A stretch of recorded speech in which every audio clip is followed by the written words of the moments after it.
बात 10 जून 2018 की है। फर्रुखाबाद कोतवाली में एक व्यक्ति आता है और कोतवाली इंस्पेक्टर संजीव राठौड़ से कहता है कि सर, मेरा नाम रमेश चंद्र दिवाकर है। मैं एटा जिले के अलीगंज थाना अंतर्गत झकराई गांव का रहने वाला हूं।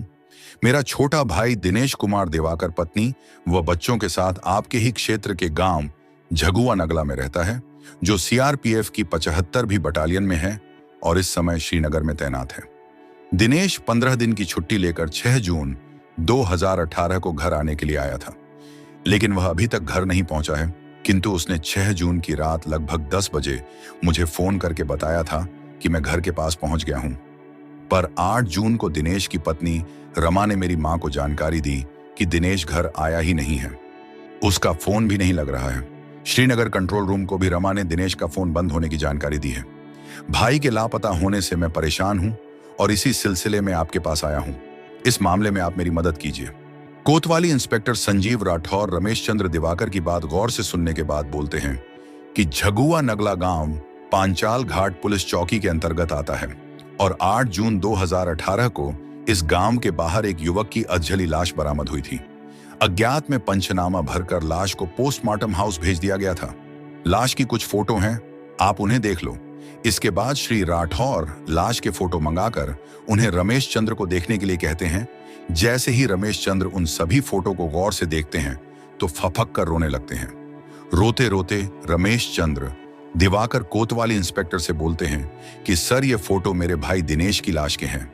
इसके बाद रमेश चंद्र जब इस बात की सूचना अपने घर वालों को देते हैं तो घर में कोहराम मच जाता है। सबसे पहले थाना प्रभारी संजीव राठौर रमेश चंद्र को धैर्य रखने के लिए कहते हैं और फिर मृतक के संबंध में जानकारियां लेते हैं। इसके बाद थाना प्रभारी रमेश चंद्र से पूछते हैं कि क्या आपको किसी पर शक है? तो रमेश चंद्र ने कहा कि मुझे दिनेश की पत्नी रमा और उसके आशिक अनमोल उर्फ अमन पर है। इसके अलावा इस हत्या की जानकारी रमा के भाई राहुल को भी हो सकती है। रमेश चंद्र दिवाकर की यह बात सुनकर संजीव राठौर चौंक जाते हैं और तुरंत इस बात की जानकारी एसएसपी संतोष कुमार मिश्रा को दे देते हैं। सूचना मिलने के बाद एसएसपी साहब इस मामले को गंभीरता से लेते हुए दिनेश की हत्या का पर्दाफाश करने के लिए एडिशनल एसपी त्रिभुवन सिंह के निर्देशन में एक स्पेशल टीम बना देते हैं। इस टीम में तेज तर्रार सब इंस्पेक्टर, कांस्टेबल तथा महिला सिपाहियों को शामिल किया जाता है। पुलिस टीम सबसे पहले मृतक दिनेश के बड़े भाई रमेश चंद्र दिवाकर से पूछताछ करके उनका बयान दर्ज करती है। पूछताछ में रमेश चंद्र बताते हैं कि दिनेश 6 जून की रात को घर आया था, लेकिन रमा यह कहकर गुमराह कर रही है कि वह घर नहीं आया था। रमा के घर से 200 मीटर दूर अधजली लाश खेत में पाई गई थी, लेकिन वह लाश की शिनाख्त के लिए नहीं गई थी और एक रोज बाद रमा ने अपने आप को बचाने के लिए सास को पति के लापता होने की जानकारी दी थी। सबसे अहम बात यह है कि जब वह झगुआ नगला स्थित रमा के घर गया तो उसने अपने बच्चों से बात नहीं करने दी। घर में ताला बंद कर वह भाई राहुल के साथ ससुराल यानी हमारे यहाँ आ गई थी। रमा मायके न जाकर ससुराल इसलिए आई ताकि ससुराल वाले उस पर शक न करें। गुमराह करने के लिए ही उसने श्रीनगर कंट्रोल रूम को फोन किया था। रमेश चंद्र ने जो अहम जानकारी दी थी उससे पुलिस टीम ने एएसपी त्रिभुवन सिंह को अवगत करा दिया तथा हत्या का पर्दाफाश करने के लिए रमा तथा उसके सहयोगियों की गिरफ्तारी के लिए अनुमति मांगी। त्रिभुवन सिंह ने तत्काल पुलिस टीम को अनुमति दे दी। अनुमति मिलने पर पुलिस टीम रमा की ससुराल झकरई एटा में छापा मारती है तो रमा घर पर ही मिल जाती है। पुलिस को देखते ही वह रोने धोने का नाटक करने लगती है, लेकिन पुलिस टीम उसे गिरफ्तार करके फर्रुखाबाद कोतवाली ले आती है। रमा का मायका फर्रुखाबाद के चीनी ग्राम में था। पुलिस टीम वहां छापा मारकर रमा के भाई राहुल दिवाकर को भी गिरफ्तार कर लेती है। रमा का प्रेमी अनमोल उर्फ अमन फर्रुखाबाद जिले के थाना मीरापुर के गांव गुठना का रहने वाला था। पुलिस टीम ने उसके घर छापा मारा तो वह घर से फरार मिलता है। घर पर उसके पिता महेश दिवाकर मौजूद थे। उन्होंने बताया कि अनमोल 2 दिन से घर नहीं आया है। पुलिस टीम ने जब उन्हें बताया कि पुलिस को एक हत्या के मामले में अनमोल की तलाश है तो वह आश्चर्यचकित रह जाते हैं। अनमोल के पिता से पूछताछ करने के बाद जब पुलिस टीम लौटने लगती है तभी अनमोल के पड़ोसियों ने बताया कि अनमोल का एक जिगरी दोस्त रामगोपाल है जो परचून की दुकान चलाता है। अनमोल जब भी फुर्सत में होता है तब रामगोपाल की दुकान पर पहुंच जाता है। दोनों घंटों बतियाते और अपने दिल की बात एक दूसरे को बताते हैं। यह जानकारी मिलते ही पुलिस टीम राम गोपाल को उसकी परचून की दुकान से हिरासत में ले लेती है और थाना कोतवाली लाकर जब उससे अनमोल के संबंध में पूछताछ की जाती है तो वह उसकी जानकारी से मुकर जाता है। इस पर पुलिस ने उससे सख्ती से पूछताछ की। तब उसने बताया कि अनमोल का एक दोस्त कमलकांत शर्मा है जो उसी के गांव गुटना का रहने वाला है। कमलकांत उत्तर प्रदेश पुलिस में सिपाही है और इन दिनों कानपुर देहात जिले के महाराजपुर थाने में तैनात है। राम गोपाल से अनमोल के संबंध में अहम जानकारी मिल जाने के बाद पुलिस टीम महाराजपुर थाने से संपर्क करके सिपाही कमलकांत शर्मा से मोबाइल पर बात करती है। कमलकांत ने पुलिस टीम के प्रभारी संजीव राठौर को बताया कि अनमोल उसके पास है और वह पुलिस के समक्ष आत्मसमर्पण करना चाहता है। यह सुनते ही पुलिस टीम चैन की सांस लेती है। इसके बाद पुलिस टीम तुरंत सिपाही कमलकांत के आवास पर पहुंच जाती है और अनमोल को फर्रुखाबाद कोतवाली ले आती है। अनमोल को गिरफ्तार करने के बाद पुलिस टीम उसके दोस्त रामगोपाल को थाने से रिहा कर देती है। पुलिस टीम जैसे ही थाना कोतवाली में अनमोल उर्फ अमन से दिनेश कुमार की हत्या के संबंध में पूछताछ शुरू करती है तो वह बड़ी ही आसानी से हत्या का जुर्म स्वीकार कर लेता है। उसने बताया कि वह दिनेश की पत्नी रमा से प्यार करता है। दोनों के बीच नाजायज संबंध बन गए थे। दिनेश नाजायज संबंधों का विरोध करता था, इसलिए हम दोनों ने मिलकर उसकी हत्या कर दी और शव को खेत में फेंक कर जला दिया था। अनमोल ने यह भी बताया कि उसे दिनेश की हत्या का कोई अफसोस नहीं है, बल्कि खुशी है कि उसकी जान बच गई है, क्योंकि दिनेश उसे व उसकी प्रेमिका को ही मारने आया था। इसी वजह से वह घर में बिना किसी को बताए छुट्टी लेकर घर आ गया था। पूछताछ के बाद अनमोल हत्या में प्रयुक्त राइफल भी बरामद करा देता है जो उसने छिपा दी थी। जैसे ही रमा का सामना अनमोल से होता है तो वह गर्दन झुका लेती है और पति की हत्या का जुर्म कबूल कर लेती है। रमा ने बताया कि पति दिनेश को उस पर शक हो गया था, इसीलिए उसने प्रेमी के साथ मिलकर उसे मौत की नींद सुला दिया था। रमा यह भी बताती है कि हत्या में उसके भाई राहुल का हाथ नहीं है, लेकिन उसे हम दोनों द्वारा हत्या किए जाने की जानकारी हो गई थी। पूछताछ के बाद रमा के घर में खड़ी लाल रंग की वह स्कूटी बरामद कर ली जाती है जिस पर रखकर उसके प्रेमी अनमोल ने लाश खेत में फेंकी थी। राहुल ने पूछताछ में साफ इनकार कर दिया कि उसे हत्या की जानकारी थी, लेकिन पुलिस उसकी इस बात को खारिज कर देती है। इसके बाद पुलिस टीम दिनेश कुमार की हत्या का पर्दाफाश करने तथा अभियुक्तों को पकड़ने की जानकारी एसएसपी संतोष कुमार मिश्रा तथा एएसपी त्रिभुवन सिंह को दे देते हैं। चूंकि अभियुक्तों ने हत्या का जुर्म कबूल कर लिया था, इसलिए कोतवाली प्रभारी संजीव राठौर मृतक के बड़े भाई रमेश चंद्र दिवाकर को वादी बनाकर भादम्मी की धारा 302 के तहत रमा, अनमोल तथा राहुल के विरुद्ध रिपोर्ट दर्ज करके तीनों को गिरफ्तार कर लेते हैं। पुलिस जांच में एक अध्यापिका की पाप लीला की सनसनीखेज कहानी सामने आती है। दरअसल उत्तर प्रदेश का फर्रुखाबाद शहर आलू और बीड़ी उत्पादन के लिए दूर दूर तक मशहूर है। यहाँ पर आलू खुदाई और बीड़ी बनाने वाले मजदूर ठेके पर काम करते हैं। आलू खुदाई का काम तो मात्र 3 महीने ही चलता है, लेकिन बीड़ी बनाने का काम पूरे साल चलता है। यहाँ का बीड़ी उत्पादन का कारोबार कई राज्यों में फैला हुआ है। बीड़ी व्यापार के लिए दूर दूर से व्यापारी आते हैं। इसे मजदूरों का शहर भी कहा जाता है। इसी फर्रुखाबाद जिले का एक गांव है चीनी ग्राम। इसी गांव में देवकरण दिवाकर अपने परिवार के साथ रहते थे। उनके परिवार में पत्नी मालती के अलावा बेटी रमा तथा बेटा राहुल था। देवकरण दिवाकर प्रतिष्ठित व्यक्ति थे। उनकी आर्थिक स्थिति मजबूत थी। घर में सभी भौतिक सुख सुविधाएं थीं। रमा जितनी खूबसूरत थी उतनी ही पढ़ने लिखने में भी तेज थी। उसने हाई स्कूल ऑफ इंटरमीडिएट की परीक्षाएं प्रथम श्रेणी में पास कर छत्रपति शाहूजी महाराज विश्वविद्यालय कानपुर से बीए और बीएड किया था। उसी दरमियान उत्तर प्रदेश सरकार ने प्राथमिक शिक्षकों की भर्ती का विज्ञापन जारी किया था। रमा ने भी आवेदन किया, लेकिन किसी कारणवश परीक्षा रद्द हो जाती है, जिससे रमा की शिक्षक बनने की तमन्ना अधूरी रह गई। देवकरण को जवान बेटी के ब्याह की चिंता सताने लगी थी, इसलिए वह उसके लिए उपयुक्त लड़का तलाशने लगे। बेटी की इच्छा अनुसार वह किसी शिक्षक वर की तलाश में थे, लेकिन कोई शिक्षक वर मिल नहीं रहा था। उन्हीं दिनों एक रिश्तेदार के माध्यम से उन्हें दिनेश कुमार के बारे में पता चलता है। दिनेश कुमार के पिता राजेश दिवाकर एटा जिले के जकरई गांव में रहते थे। उनके 2 बेटे रमेश चंद्र व दिनेश कुमार थे। राजेश एक संपन्न किसान थे। वह बड़े बेटे रमेश चंद्र का विवाह कर चुके थे, जबकि छोटा दिनेश कुमार अभी कुंवारा था। दिनेश सीआरपीएफ की 75वीं बटालियन में श्रीनगर में तैनात था। राजेश ने दिनेश को देखा तो वे उसे अपनी बेटी रमा के लिए पसंद कर लेते हैं। दोनों तरफ से बातचीत हो जाने के बाद जनवरी 2006 में सामाजिक रीति रिवाज से दिनेश और रमा का विवाह बड़ी ही धूमधाम के साथ हो जाता है। पढ़ी लिखी व सुंदर बहू पाकर दिनेश के घर वाले बहुत खुश थे। ससुराल में रमा को सभी का भरपूर प्यार मिलता है। घर में उसे किसी चीज की कमी नहीं थी, लेकिन शादी के बाद भी शिक्षक बनने की तमन्ना रमा के दिल में थी।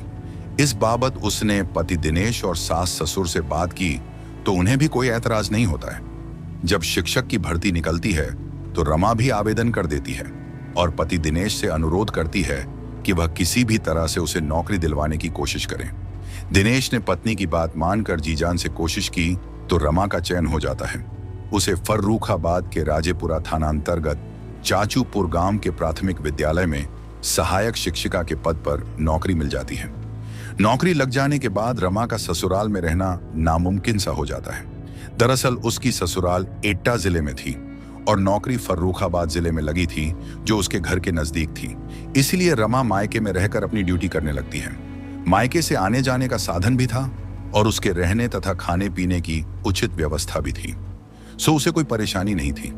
इसके बावजूद दिनेश ने घूस देकर रमा का तबादला एटा कराने का प्रयास किया, लेकिन उसे सफलता नहीं मिल पाती है।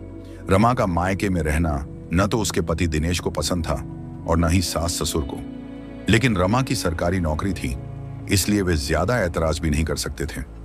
लेकिन कुछ दिनों बाद दिनेश ने मायके में रहने पर ऐतराज जताया तो रमा ने फर्रुखाबाद या उसके आसपास जमीन या प्लॉट खरीदकर मकान बनाने की सलाह पति को दी।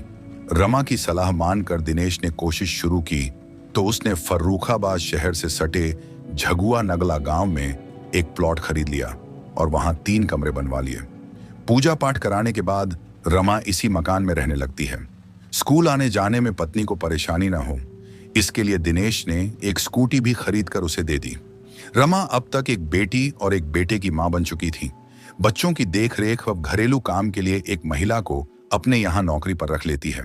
इसके अलावा रमा का भाई राहुल भी वहां आता जाता रहता था, ताकि बहन के मन में असुरक्षा की भावना पैदा न हो। रमा की सास उर्मिला भी कभी कभी उसके पास आती जाती रहती थी। रमा 2 बच्चों की मां जरूर बन गई थी, लेकिन उसका शारीरिक आकर्षण कम नहीं हुआ था। वह बंद संवर कर और महंगा काला चश्मा लगाकर स्कूटी पर घर से निकलती तो लोग उसे मुड़ मुड़ कर देखते थे। रमा को स्वयं भी अपनी जवानी पर गर्व था। दरअसल रमा का पति दिनेश सीआरपीएफ की 75वीं बटालियन में श्रीनगर में तैनात था। उसे तीसरे चौथे महीने बड़ी मुश्किल से महीना या 15 दिन की छुट्टी मिलती थी। दिनेश जब साथ होता तो रमा की जिंदगी में बाहर आ जाती थी, लेकिन उसके जाने के बाद उसके जीवन में नीरसता आ जाती थी। उसका दिन तो स्कूल में बच्चों के बीच कट जाता था, लेकिन रात करवटें बदलते बीतती थीं। कभी कभी वह सोचती कि उसने सैनिक के साथ ब्याह करके भारी भूल की है। उसे तो ऐसा मर्द चुनना चाहिए था जो उसकी तमन्नाओं को पूरा करता। रमा के मन में पति के प्रति हीन भावना पैदा हुई तो उसका मन भटकने लगता है और अपने जिस्मानी सुख के लिए किसी युवक की तलाश शुरू कर देती है। उन्हीं दिनों एक रोज रमा की मुलाकात अनमोल उर्फ अमन से होती है। अनमोल फर्रुखाबाद जिले के थाना मेरापुर के गांव गुठना का रहने वाला था। उसके पिता महेश चंद्र दिवाकर सेना में थे, किंतु अब रिटायर हो चुके थे। इसके अलावा अनमोल का चयन बीटीसी में हो गया था और वह एटा से 2 वर्षीय बीटीसी की ट्रेनिंग कर रहा था। रमा की बुआ प्रीति की शादी अनमोल के ताऊ सुरेश चंद्र दिवाकर के बेटे मुकेश के साथ हुई थी, इसलिए अनमोल रमा का खास रिश्तेदार भी था। अनमोल शरीर से हृष्ट-पुष्ट व सुदर्शन युवक था। वह रहता भी ठाट बाट से था। रमा उसे अच्छी तरह जानती थी। एक दिन जब अनमोल रमा के घर अचानक पहुंचा तो उसे देखकर रमा आश्चर्यचकित रह जाती है। दोनों एक दूसरे को कुछ देर तक देखते ही रहते हैं। रमा की खूबसूरती अनमोल के दिल में हलचल मचा देती है। कुछ देर में ही रमा 2 कप चाय बनाकर ले आती है। चाय पीने के दौरान अनमोल की नजरें रमा की देह पर ही टिकी रहती हैं। इस दौरान जब दोनों की नजरें टकराती हैं तो अनमोल मुस्कुरा देता है। उसकी मुस्कुराहट से रमा के दिल में हलचल मच जाती है। वह मन ही मन सोचने लगती है कि काश ऐसा पुरुष का साथ मिल जाए तो उसके जीवन में बाहर आ जाएगी। अनमोल रमा से मिलकर अपने घर लौटा तो रमा का खूबसूरत चेहरा उसके दिलो दिमाग में ही घूमता रहता है। दूसरी ओर रमा का भी यही हाल था। वह अनमोल की आंखों की भाषा पढ़ चुकी थी। अनमोल जानता था कि रमा का पति फौज में है। वह महीना 15 दिन की छुट्टी पर आता है और फिर चला जाता है। इसलिए रमा देह सुख की अभिलाषी है। अगर उसकी तरफ कदम बढ़ाया जाए तो सफलता मिल सकती है। अनमोल अब अक्सर रमा के घर आने लगता है। वह उसके बच्चों के लिए कुछ न कुछ जरूर लाता था। रमा के बच्चे भी उससे हिल मिल गए और उसे अंकल कहकर बुलाने लगते हैं। रमा और अनमोल दोनों के दिल एक दूसरे के लिए धड़क रहे थे, लेकिन अपनी बात जुबान पर लाने की हिम्मत नहीं जुटा पा रहे थे। एक दिन अनमोल सुबह 10 बजे रमा के घर पहुंच जाता है। रमा उस समय घर पर अकेली ही थी। उसके बच्चे स्कूल गए थे और वह बन संवर कर बाजार जाने की तैयारी कर रही थी। अनमोल को देखकर वह मुस्कुराकर बोली, अरे अमन, तुम इस वक्त? बच्चे तो स्कूल गए हैं। अनमोल रमा के चेहरे पर नजरें गड़ाकर बोला, रमा, आज मैं बच्चों से नहीं तुमसे मिलने आया हूं। अच्छा, रमा खिलखिलाकर हंसी। इरादा तो नेक है तभी तो अकेले में मिलने चला आया। रमा, मैं तुमसे बहुत प्यार करने लगा हूं। अनमोल ने सीधे ही मन की बात कह दी। अनमोल, तुमने ये बात कह तो दी, लेकिन जानते हो प्यार की राह में कितने कांटे हैं? रमा ने गंभीरता से कहा। मैं शादीशुदा और 2 बच्चों की मां हूं, जानता हूं। फिर भी जब तुम चाहोगी मैं सारी बाधाओं को तोड़ दूंगा, अनमोल ने रमा के करीब जाकर कहा। इसके बाद अनमोल के गले में बाहें डालकर रमा ने कहा, अमन, मैं भी तुम्हें बहुत चाहती हूं। लेकिन शर्म की वजह से दिल की बात नहीं कह पा रही थी। अनमोल ने रमा को पकड़कर सीने से लगा लिया। फिर तो मर्यादा भंग होते देर नहीं लगी। जिस्मानी रिश्ते की नींव पड़ गई तो वासना का महल खड़ा होने लगा। अनमोल को जब भी मौका मिलता वह रमा के घर आ जाता और इच्छा पूरी करके चला जाता था। धीरे धीरे समय बीतता गया तो अमन ने भी अपना दायरा बढ़ा दिया। अब वह कई दिनों तक रमा के घर रुककर मौज मस्ती करता। रमा रात को अपने बच्चों को डांट डपट कर दूसरे कमरे में सुला देती और खुद प्रेमी अनमोल के साथ रात भर जिस्मानी सुख का आनंद उठाती। कहावत है कि औरत जब फिसलती है तो वह सारी मर्यादाओं को ताक पर रख देती है। रमा फिसली तो उसने भी सारी मर्यादाओं पर पलीता लगा दिया। अनमोल के इश्क में अंधी रमा यह भूल गई कि वह 2 बच्चों की मां है। उसके परिवार की मान मर्यादा है और उसका पति देश की सुरक्षा में अपनी जान हथेली पर रखे हुए हैं। अनमोल के आने का सिलसिला बढ़ता गया तो पास पड़ोस के लोगों की नजरों में दोनों खटकने लगते हैं। कुछ महीने बाद दिनेश छुट्टी पर आया तो लोगों ने रमा और अनमोल के बारे में उसे सब कुछ बता दिया। पड़ोसियों की बात सुनकर दिनेश का माथा ठनक जाता है। उसने अपनी बेटी व बेटे से पूछा तो दोनों ने बताया कि अमन अंकल घर आते हैं और रात को घर में रुकते हैं। मासूमों ने यह बात भी बताई कि मम्मी उन दोनों को अपने कमरे में नहीं लिटाती है, वह उन्हें डांट कर दूसरे कमरे में बंद कर देती है। खुद अमन अंकल के साथ सोती हैं। दिनेश पत्नी रमा पर बहुत अधिक भरोसा करता था, लेकिन आज उसका भरोसा टूट गया था। उसने गुस्से में पूछा, रमा, हमारी गैर मौजूदगी में अनमोल यहाँ क्यों आता है?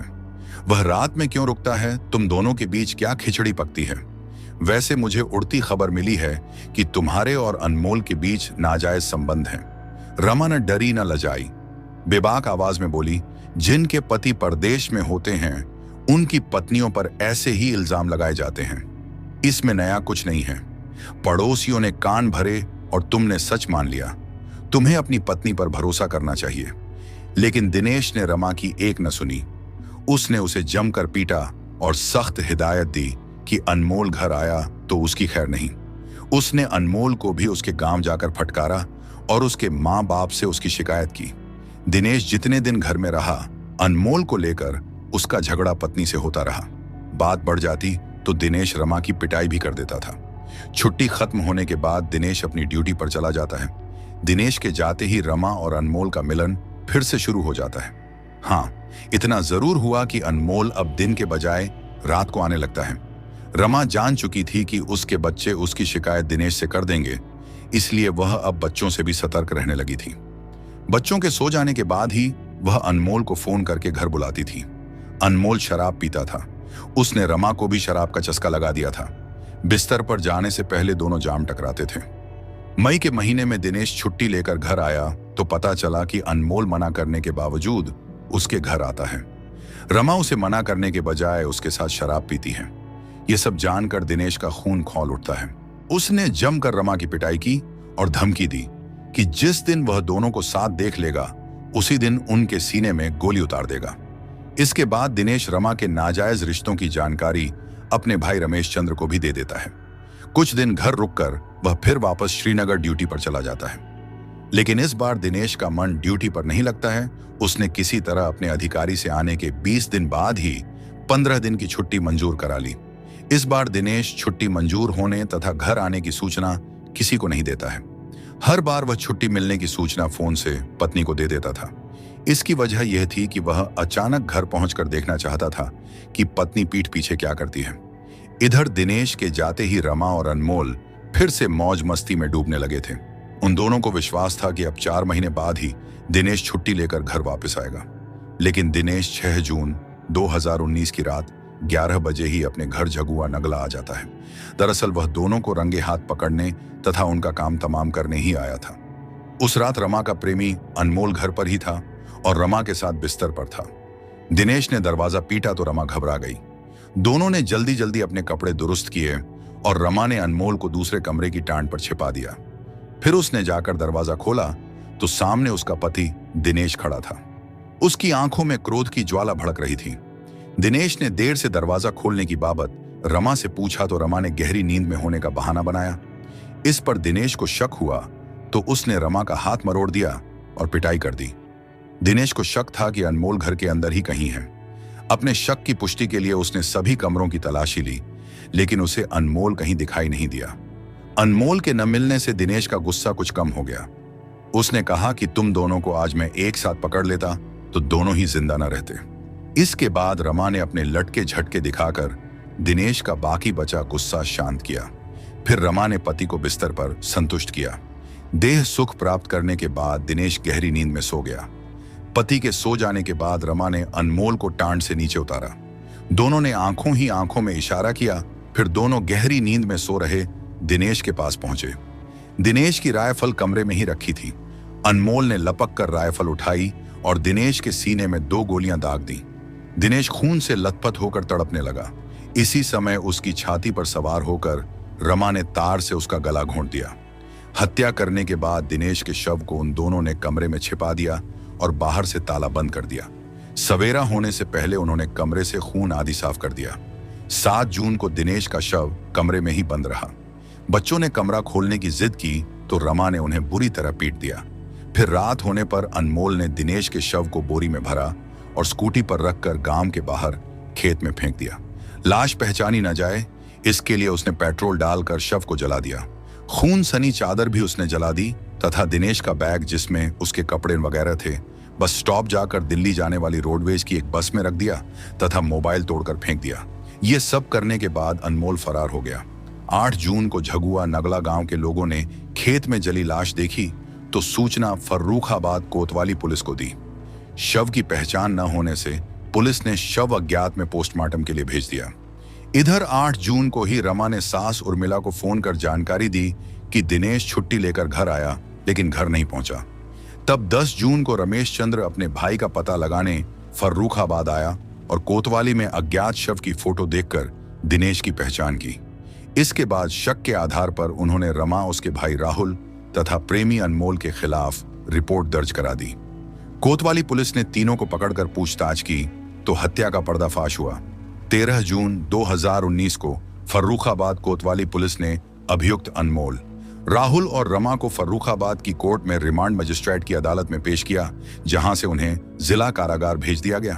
तो यह थी इस केस की पूरी कहानी। आप इस जघन्य अपराध करने वाली पत्नी और उसके आशिक के बारे में क्या कहना चाहोगे, कमेंट करके बताएं और वीडियो को लाइक और शेयर करते हुए चैनल को सब्सक्राइब जरूर करें।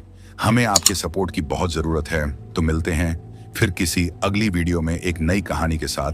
तब तक के लिए धन्यवाद।